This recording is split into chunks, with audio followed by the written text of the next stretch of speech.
Hi hello నమస్తే అండి. ఈరోజు నేను చేయబోయే రెసిపీ వంకాయ కోడిగుడ్డు ఎండుమెత్తళ్ళు కర్రీ అండి. ఇది నా స్టైల్లో ఎలా చేస్తానో చూడండి. కావాల్సిన ఇంగ్రీడియంట్స్ అండి. ఆయిల్ పెట్టానండి స్టవ్ మీద. ఆయిల్ కాగుతుంది. ఆయిల్ కాగిపోయిందండి. కొంచెం పసుపు వేసాను. ఎగ్స్ వేస్తున్నానండి.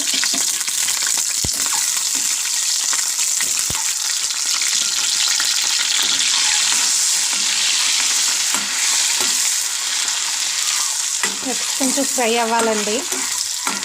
కొంచెం గోల్డ్ కలర్ వచ్చాక తీసేద్దాం. ఎగ్స్ ఎగిపోయినాయండి, తీసేసుకుందాం.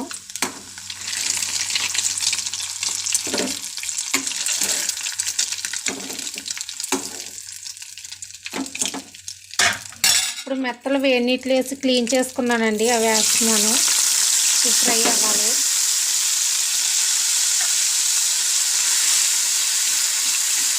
నేను గార్నిషింగ్ యూజ్ చేస్తానండి, అందుకే కొంచెం నొరక కింద ఉంది. చూడండి ఫ్రై అవుతుంది కదండి, ఇంకా కొంచెం ఫ్రై అవ్వాలి.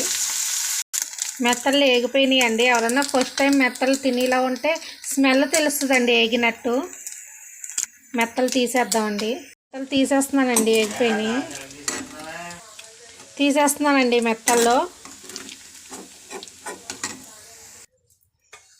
తీస్తానండి. ఉల్లిపాయ పచ్చిమిర్చి వేస్తున్నాను.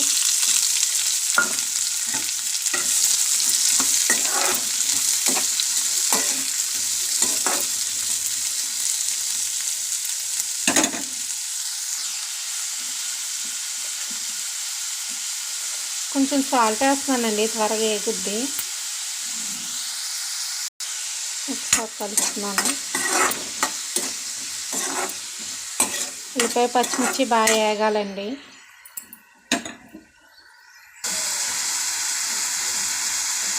ఉల్లిపాయలు కొంచెం వేగినాయండి. ఇప్పుడు అల్లం వెల్లుల్లి పేస్ట్ వేసుకుందాం.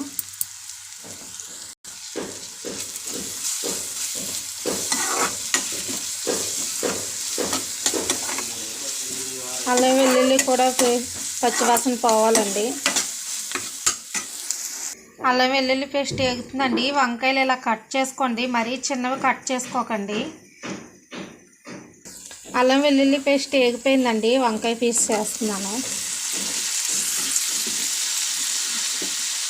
బయట వర్క్ జరుగుతుందండి, కొంచెం డిస్టర్బెన్స్గా ఉంది. మీకు వీడియోలోకి వినిపిస్తుందో లేదో తెలియదు. వంకాయ కూడా కొంచెం మగ్గాలండి. వంకాయ మగ్గిందేమో చూద్దామండి. వంకాయ మగ్గిపోయిందండి. ఉప్పు కారం పసుపు వేసుకుందాం. ఒకసారి బాగా కలపండి.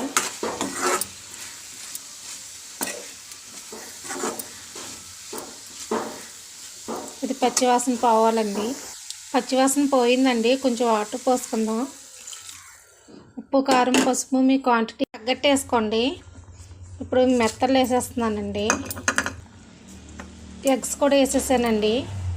ఒకసారి కలుపుకోవాలండి. ఒకసారి బాగా మిక్స్ చేశానండి. ఇది ఉడకాలండి, దగ్గరికి పడాలి.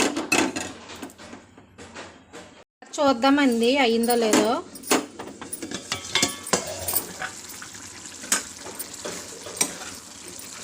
దగ్గర పడిపోతుందండి. ఇప్పుడు ఉప్పు కారం చెక్ చేసుకోండి, ఏమన్నా పడితే వేసుకోండి. నాకైతే అన్నీ కరెక్ట్గా సరిపోయినాయండి. కొంచెం దగ్గర పడ్డాక కర్రీ దగ్గర పడిపోయిందండి. కొత్తిమీర వేస్తున్నాను. మీకు కావాలంటే గరం మసాలా వేసుకోవచ్చండి. కర్రీ దగ్గర పడిపోయిందండి. స్టవ్ ఆఫ్ చేసేస్తున్నాను. రెడీ అయిపోయిందండి. స్టవ్ ఆఫ్ చేసేస్తున్నాను. వంకాయ కోడిగుడ్డు మెత్తళ్ళు కర్రీ రెడీ అయిపోయిందండి. ఈ రెసిపీ చాలా బాగుంటుందండి. కర్రీ మీరు తప్పకుండా ట్రై చేయండి. ఎవరన్నా ట్రై చేస్తే నాకు కామెంట్ చేయండి. మా వీడియో నచ్చితే లైక్ చేయండి, షేర్ చేయండి, సబ్స్క్రైబ్ చేయండి. Bye bye.